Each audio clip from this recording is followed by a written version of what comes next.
New information at this hour about some of the warning signs that appear to have been missed ahead of the tragic shooting in Highland Park, Illinois, which killed 7 people and injured more than 30.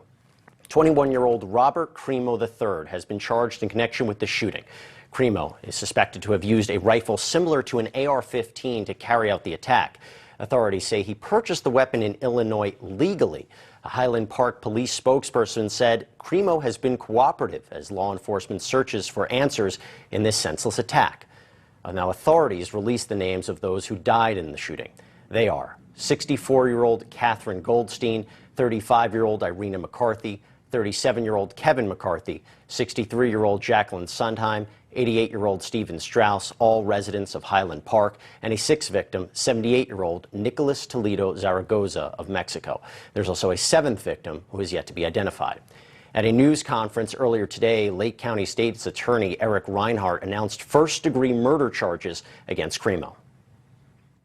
Today, the Lake County State's Attorney's Office has charged Robert Crimo III with 7 counts of first-degree murder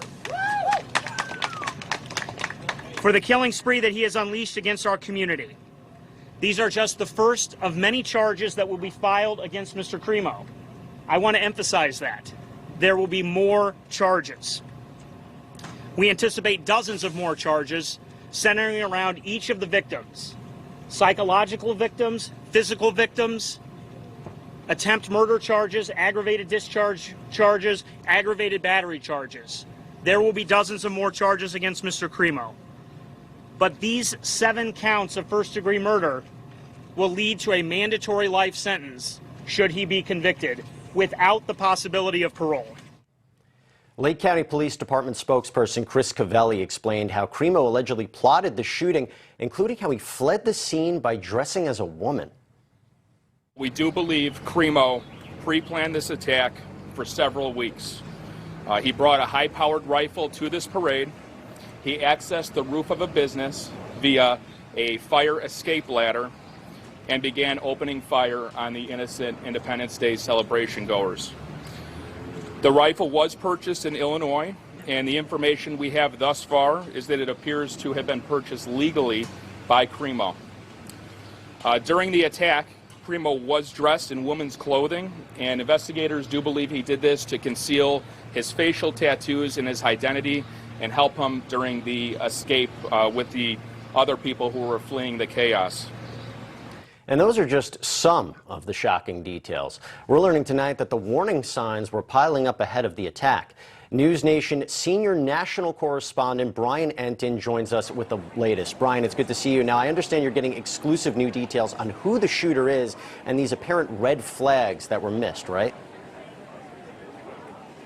Yeah, Jesse, and it's disturbing. As the day has gone on, we've learned more and more, and it does appear there were red flags. Tonight, Kamala Harris, Vice President Harris, she was here promising the full backing of the federal government to the community. You can see there's a crowd behind me, a candlelight vigil for the victims just wrapped up. But the red flags are on the minds of the people here, and they are frustrated.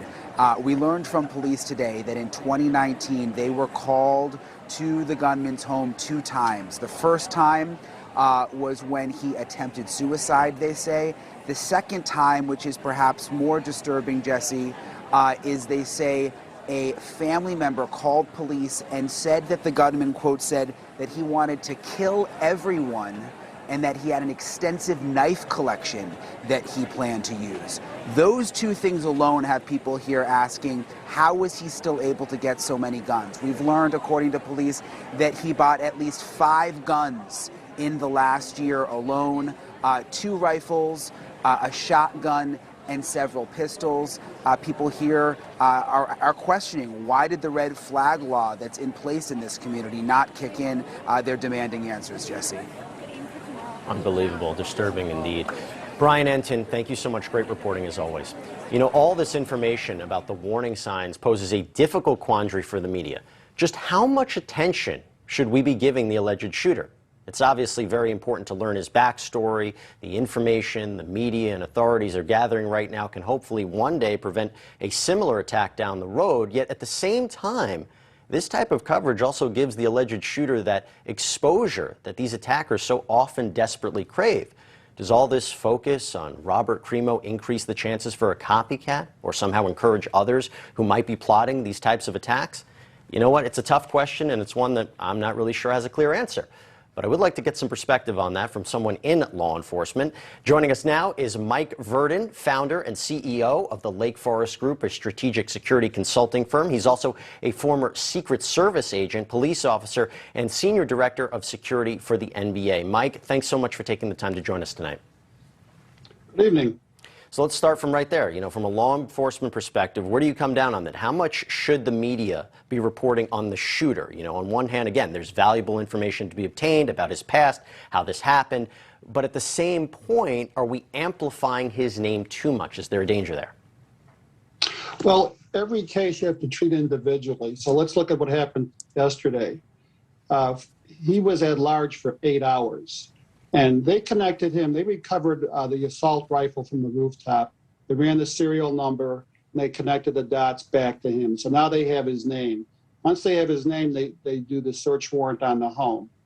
But he was still at large. I think law enforcement did the right thing, working with media and putting out a photograph of him, putting out his name, putting out a description of the car, and putting out the license plate, which eventually led to his arrest. And you know what? I'm glad you mentioned the exposure there, because this is what I want to talk about. I want to talk about the warning signs with you. So YouTube and Spotify removed content that was linked to Robert Crimo. Now, the companies haven't said when they removed the content, and they didn't say whether it had been flagged prior to the attack. So should something have been done here by them? The short answer is yes. What you see with these types of tragedies, Uvalde, Parkland, Florida, even Sandy Hook, there are signs that precede the incident. And it's already come to light that this was a pre-planned attack. He had planned this for a long time. In sync with that is the fact that he had videos out there, social media posts. As previously reported, the police had been to his house on a number of occasions. So the signs are there. Back to big tech and Facebook, things like that. They need to really be coordinated with law enforcement. If they flag something, they should notify law enforcement, and vice versa. Law enforcement needs to proactively monitor social media.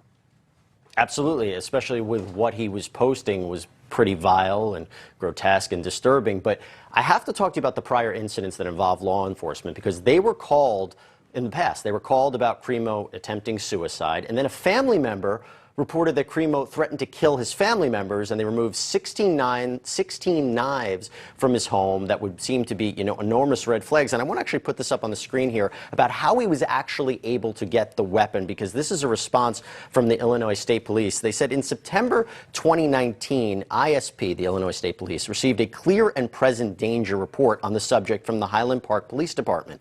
The report was related to threats the subject made against his family. Now, there were no arrests made in the September 2019 incident, and no one, including family, was willing to move forward on a complaint, nor did they subsequently provide information on threats or mental health that would have allowed law enforcement to take additional action.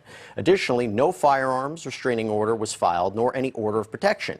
Then you fast forward in December of 2019, at the age of 19, the individual applied for a FOID card, a firearms identification card. The subject was under 21, and the application was sponsored by the subject's father. Therefore, at the time of FOID application review in January of 2020, there was insufficient basis to establish a clear and present danger and deny the FOID application. That makes sense on paper, but in reality, how did this happen? Yeah, that's part of the investigation, right? They're really going to drill down on how this could occur. I have a little bit of insight there. So, I'm a resident of Illinois. I have a FOID, I have a concealed carry. And to acquire those licenses, you have to go through a background check. But what the general public doesn't realize, if someone's arrested, an arrest does not show up in a background check. You have to have a conviction. So if, as you had mentioned, like there was no protective order, it looks like they seized the weapons, the knives, the sword, the dagger. And then also on this last search warrant, they took away 5 firearms.